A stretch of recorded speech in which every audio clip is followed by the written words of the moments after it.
മേഘ, ശിവൻകുട്ടി അസംതൃപ്തനാണ്. കാരണം തിരുവനന്തപുരം ജില്ലാ CPM കമ്മിറ്റിയിൽ ഈ ഒരു ശിവൻകുട്ടിയുടെ സ്ഥാനം ഏകദേശം തെറിച്ച മട്ടാണ്. വി ജോയി അല്ലെങ്കിൽ ശിവൻകുട്ടിയുടെ പോര് തെരുവിലേക്ക് പടരുന്ന അവസ്ഥയാണ് നമുക്ക് കാണാൻ കഴിയുന്നത്. ശിവൻകുട്ടി ഈ ഒരു CPM എന്നുള്ള തിരുവനന്തപുരം CPM നിന്നും പുറത്താകുമോ, അല്ലെങ്കിൽ പുറത്താകാൻ എന്തെങ്കിലും സാധ്യത ഉണ്ടോ? വി ശിവൻകുട്ടി പുറത്താകാനുള്ള സാധ്യത എന്ന് പറയുന്നത് വളരെ കുറവാണ്. കാരണം ഈ പറഞ്ഞ കോക്കസ് ഗ്രൂപ്പിൽ ഒരു അംഗമാണ് അദ്ദേഹം എന്നാണ് പരക്കെ പറയപ്പെടുന്നത്. ഇപ്പോഴത്തെ സാഹചര്യം എന്ന് പറയുന്നത്, കോളത്ത് നടന്ന ഒരു പൊതുപരിപാടിയിൽ പ്രതിഷേധ സംഗമത്തിന് അദ്ദേഹത്തെ വിളിച്ചില്ല, അദ്ദേഹത്തെ നേരിട്ട് വിളിച്ച് ഇൻവൈറ്റ് ചെയ്തില്ല എന്നുള്ള വിഷയത്തിലാണ് ഇപ്പോൾ പ്രശ്നങ്ങൾ രൂക്ഷമായിരിക്കുന്നത്. അപ്പോൾ അദ്ദേഹം MV ഗോവിന്ദൻ സഖാവിനെ വിളിച്ച് പറയുന്നു, ഇങ്ങനെ എനിക്ക് ഇൻവിറ്റേഷൻ വന്നിട്ടില്ല, എന്നെ ക്ഷണിച്ചിട്ടില്ല എന്നുള്ള കാര്യം അറിയിക്കുന്നു. അപ്പോൾ ഗോവിന്ദൻ മാഷ് പറഞ്ഞ ഉത്തരം എന്ന് പറയുന്നത്, അത്തരത്തിൽ അതൃപ്തി ഉണ്ടെങ്കിൽ ഈ പരിപാടി തന്നെ അങ്ങ് മാറ്റി വെച്ചേക്കാം എന്നാണ്. പക്ഷെ അദ്ദേഹം ആവശ്യപ്പെട്ടത് പരിപാടി മാറ്റി വെക്കണമെന്നല്ല, ഇങ്ങനെ ഇൻക്ലൂഷനാണ് ഞാൻ ആവശ്യപ്പെടുന്നത് എന്നുള്ള കാര്യം അറിയിച്ചിട്ടുണ്ട്. പക്ഷെ ഇതിലെ പ്രധാന പ്രശ്നം എന്ന് പറയുന്നത്, ഇതിന് പിറകോട്ട് അന്വേഷിക്കുമ്പോഴാണ് വി ജോയി എന്നൊരു ചേരിയും അതുപോലെ വി ശിവൻകുട്ടി എന്നൊരു ചേരിയും ഇപ്പോൾ പ്രബലമായി തന്നെ നിൽക്കുകയാണ്. ഇപ്പോൾ വി ശിവൻകുട്ടിയുടെ കാര്യം പറയുകയാണെങ്കിൽ, തിരുവനന്തപുരം ജില്ലയെ സംബന്ധിച്ച് ഈ പറഞ്ഞ കണ്ണൂർ ലോബി, കൊല്ലം ലോബി ഒക്കെ കഴിഞ്ഞാൽ തിരുവനന്തപുരം ലോബി എന്നൊരു പേരുണ്ടെങ്കിൽ, അങ്ങനെ ഒരു ലോബി ഉണ്ടെങ്കിൽ അതിലെ പ്രധാനിയാണ് വി ശിവൻകുട്ടി എന്ന് പറയുന്നത്. അദ്ദേഹത്തിന്റെ ആ ഒരു ഓറ, അദ്ദേഹത്തിന് ചുറ്റും നിൽക്കുന്ന ക്രൗഡ് എന്ന് പറയുന്നത് ചെറുതൊന്നുമല്ല. അപ്പോൾ അദ്ദേഹത്തിനെതിരെ കുറച്ചധികം PM ശ്രീയുമായി ബന്ധപ്പെട്ടുള്ള വിഷയങ്ങളുണ്ട്. അതുപോലെ നിയമസഭയിൽ നടത്തിയ വലിയ മറ്റേ ഡ്രാമ നമുക്കറിയാലോ, മറ്റേ ടേബിളിന്റെ മുകളിൽ കയറിയ സംഭവമൊക്കെ മാറ്റി നിർത്തി കഴിഞ്ഞാൽ അദ്ദേഹത്തിനുള്ള ഓറ എന്ന് പറയുന്നത് വളരെ വലുതാണ്. ഒരു വിദ്യാഭ്യാസ വകുപ്പ് മന്ത്രി എന്നുള്ള നിലയിൽ അദ്ദേഹത്തിന് കിട്ടിയ മൈലേജ് വളരെ വലുതാണ്. അദ്ദേഹം ചെയ്ത പ്രവർത്തനങ്ങളും മികച്ചതായിരുന്നു. അപ്പോൾ സർക്കാരിനെ മുഴുവനായി വിമർശിക്കുന്നുണ്ടെങ്കിൽ പോലും വിദ്യാഭ്യാസ വകുപ്പിന്റെ കാര്യം എടുത്ത് നോക്കുമ്പോൾ വിദ്യാഭ്യാസ മന്ത്രി എന്നുള്ള നിലയിൽ അദ്ദേഹം കയ്യടി നേടിയിട്ടുണ്ട്. അതൊരിക്കലും ഇല്ല എന്ന് നമുക്ക് പറയാൻ കഴിയില്ല. അപ്പോൾ അത്രയും നല്ലൊരു സ്പേസ് ഉണ്ടാക്കി വെച്ചൊരു സൈഡില്, ഇപ്പുറത്തെ സൈഡില് തിരുവനന്തപുരം ജില്ലാ സെക്രട്ടറി എന്നുള്ള നിലയിൽ വി ജോയി അങ്ങനെ നിൽക്കുന്നു. അപ്പോൾ വി ജോയി ലോക്സഭയിൽ മത്സരിക്കുന്നു, അതിനുശേഷം നിയമസഭയിൽ മത്സരിക്കുന്നു. ആ താൽക്കാലിക സ്ഥാനം എന്നുള്ള നിലയിൽ റഹീം ആ സ്ഥാനം ഏറ്റെടുക്കുന്നു. തിരികെ വി ജോയി അവിടെ ജില്ലാ സെക്രട്ടറി ആയി വരുന്നതിൽ വി ശിവൻകുട്ടിക്ക് എതിർപ്പുണ്ടായിരുന്നു. അത് സ്വാഭാവികമാണ്. അദ്ദേഹം ഇനി ജില്ലാ സെക്രട്ടറിയായി തുടരേണ്ട കാര്യമില്ല. തിരുവനന്തപുരത്തെ വലിയ നേട്ടമൊന്നും പാർട്ടിക്ക് നേടാനായിട്ടില്ല, അതുകൊണ്ട് അദ്ദേഹത്തെ മാറ്റണം എന്നൊരു അഭിപ്രായം വി ശിവൻകുട്ടി പറഞ്ഞുവെങ്കിൽ പോലും സംസ്ഥാന സെക്രട്ടേറിയറ്റ് അത് കേൾക്കുന്നില്ല. സംസ്ഥാന സെക്രട്ടേറിയറ്റ് ഈ വി ശിവൻകുട്ടിയുടെ അഭിപ്രായത്തിനെതിരായി അദ്ദേഹത്തിന് തന്നെ നിയമിക്കുകയാണ്. അപ്പോൾ അവിടെ ഒരു പടലപ്പിണക്കം ഉണ്ടാവുകയാണ്. ഇവർ തന്നെയാണ് പറയുന്നത്, കോൺഗ്രസിൽ വലിയ പോര് നടക്കുന്നു, 2 ചേരി 3 ചേരി, Ramesh Chennithala group, KC Venugopal group, VDS group, അങ്ങനെ 3 ഗ്രൂപ്പുകളായി ചിഹ്ന ഭിന്നമാകുന്നു എന്ന് പറയുമ്പോഴും CPM മാത്രമല്ല, CPM ഒരു ജില്ലയിൽ 2 ഭാഗങ്ങളായി, 2 പക്ഷമായി CPM പിളർന്ന കാഴ്ചയും നമ്മൾ കണ്ടുകൊണ്ടിരിക്കുകയാണ്. അപ്പോൾ ഒരു തരത്തിൽ പറഞ്ഞാൽ വി ജോയിയെ പോലെയുള്ള നേതാക്കൾ, മുതിർന്ന ശിവൻകുട്ടിയെ പോലെയുള്ള നേതാക്കളുടെ അഭിപ്രായത്തെ മാനിക്കേണ്ടതുണ്ട്. പക്ഷെ പാർട്ടിക്കുള്ളിലെ പാർട്ടിക്കുള്ളിലെ പൊളിറ്റിക്സ് ആണ്. ഇപ്പോൾ അതിൽ കുറച്ചുകൂടി ഏബിൾ ആയിട്ടുള്ളത് വി ജോയി ആണെന്നുള്ള തോന്നൽ ഉണ്ടായിട്ടുണ്ടാകാം. എന്ത് തന്നെയായാലും CPM-നുള്ളിൽ വലിയ പൊട്ടിത്തെറിയാണ് നടന്നുകൊണ്ടിരിക്കുന്നത്. ഇങ്ങനെ പോകുകയാണെങ്കിൽ വി ശിവൻകുട്ടി മൊത്തത്തിൽ പിണങ്ങി മാറി നിൽക്കാനുള്ള സാധ്യത എന്ന് പറയുന്നത് വിദൂരത്തല്ല.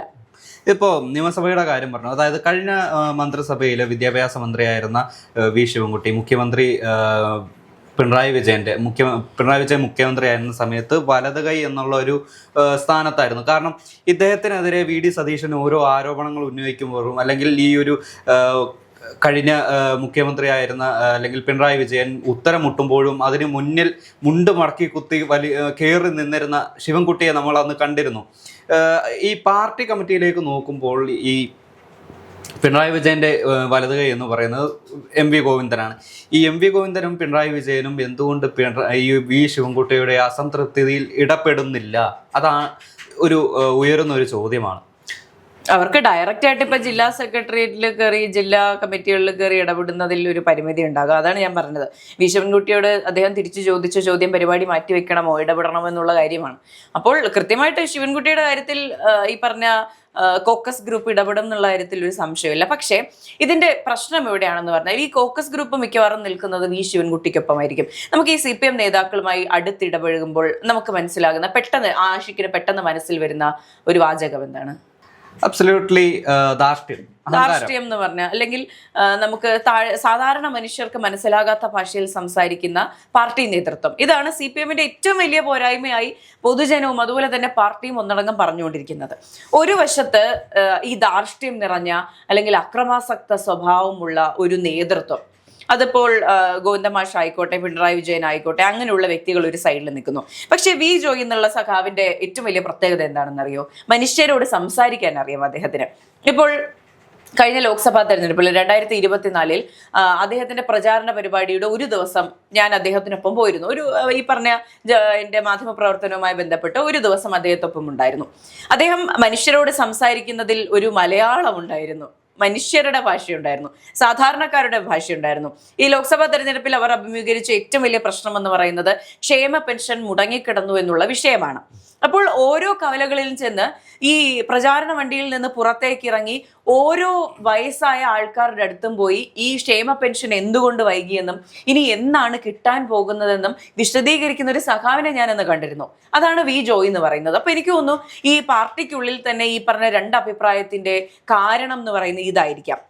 ഇപ്പോൾ തിരുവനന്തപുരം മുതൽ കാസർഗോഡ് വരെ നേതൃമാറ്റത്തിനും അതുപോലെ തന്നെ ധാർഷ്ട്യത്തിന്റെ കാര്യത്തിലും അതുപോലെ തന്നെ ജനങ്ങളോട് സംസാരിക്കുമ്പോൾ നിങ്ങൾ ജനങ്ങളുടെ ഭാഷ ഉപയോഗിക്കണമെന്നുള്ള വിമർശനങ്ങൾ ഉണ്ടായല്ലോ. അപ്പോൾ അത്തരത്തിൽ ഇടപെടുന്ന നേതാക്കളോട് ഈ പറഞ്ഞ പാർട്ടിക്ക് ഒരു കൂറ് കൂടുതൽ ഉണ്ടായില്ലേ? അത് തന്നെയാണെന്ന് എനിക്ക് തോന്നുന്നു. അത് തന്നെയാണ് വി ജോയ്ക്കുള്ള വെയിറ്റ് കൂടുതൽ എന്ന് ഞാൻ ആലോചിക്കുന്നത്. അദ്ദേഹത്തെ കൂടുതൽ സപ്പോർട്ട് ചെയ്യാനും പിന്താങ്ങാനും പാർട്ടി തീരുമാനിക്കുന്നതിന്റെ കാരണവും അത് തന്നെയാണ്. ഇപ്പോൾ CPM-നുള്ളിൽ നോക്കുകയാണെങ്കിൽ എല്ലാവരും അസംതൃപ്തരാണ്.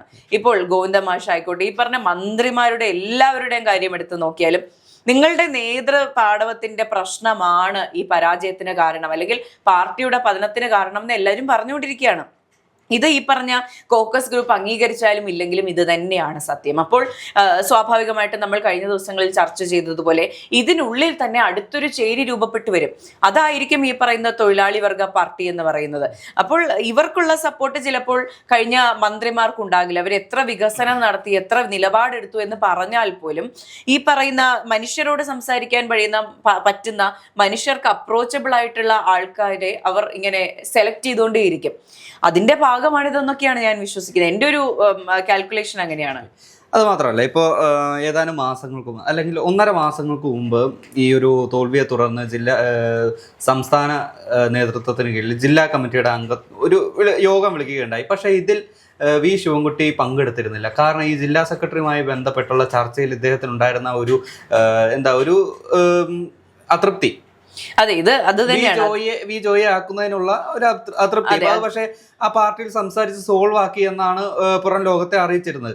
പക്ഷേ കുറച്ച് ദിവസങ്ങൾക്ക് ശേഷം തിരുവനന്തപുരം കോർപ്പറേഷനിലുണ്ടായ ആ ഒരു ഭരണ പ്രതിസന്ധി ഉണ്ടല്ലോ, അതായത് BJP താഴെ ഇറക്കാൻ LDF-ഉം UDF-ഉം തമ്മിൽ കൈകോർത്ത് അവിശ്വാസ പ്രമേയം കൊണ്ടുവരും, അതിന് LDF UDF-ന്റെ പിന്തുണ അല്ലെങ്കിൽ അവർക്ക് സപ്പോർട്ട് നൽകും എന്നുള്ള ഒരു റൂമറുകൾ വന്നിരുന്നു. അപ്പോൾ ആ ഒരു റൂമറുകളെ സപ്പോർട്ട് ചെയ്യുന്നതായിരുന്നു വി ശിവൻകുട്ടിയുടെ പ്രസ്താവന. അതായത് LDF UDF-ന് സപ്പോർട്ട് ചെയ്തേക്കും, BJP-യുടെ ഭരണസമിതിയെ നിലം പതിപ്പിക്കും എന്നുള്ള രീതിയിലുള്ള പോസിറ്റീവ് ആയിട്ടുള്ള ഒരു പ്രതികരണമായിരുന്നു. പക്ഷേ അടുത്ത മണിക്കൂറുകളിൽ തന്നെ വി ജോയ് പ്രതികരണവുമായി എത്തി.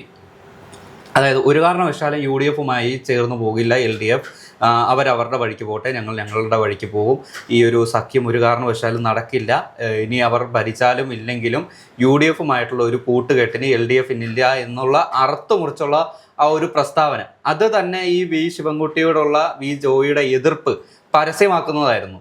അത് മാത്രമല്ല, എനിക്ക് ഈ ഒരു ഈ ഒരു പ്രതിഷേധ സംഗമത്തിൽ വി ശിവൻകുട്ടിയെ അറിയിക്കാതിരുന്ന അല്ലെങ്കിൽ വിളിക്കാതിരുന്നത് കണ്ടപ്പോൾ മറ്റൊരു സംഭവമാണ് എനിക്ക് ഓർമ്മ വന്നത്. അതായത് നമ്മുടെ കൊട്ടാരക്കരയിലെ ആയിഷാപ്പുറ്റി, അതായത് അവരുടെ വീടിന് അല്ലെങ്കിൽ അവരുടെ പ്രദേശത്തിന് ഒരു അടുത്ത സ്ഥലത്ത് CPM-ന്റെ അല്ലെങ്കിൽ ഒരു പ്രധാനപ്പെട്ട യോഗം നടക്കുന്നു. പക്ഷേ ഇവർക്ക് ക്ഷണമുണ്ടായില്ല. പരമാവധി അവരെ അകറ്റി നിർത്തിക്കൊണ്ടുള്ള ഒരു CPM-ന്റെ ഒരു പരിപാടിയായിരുന്നു.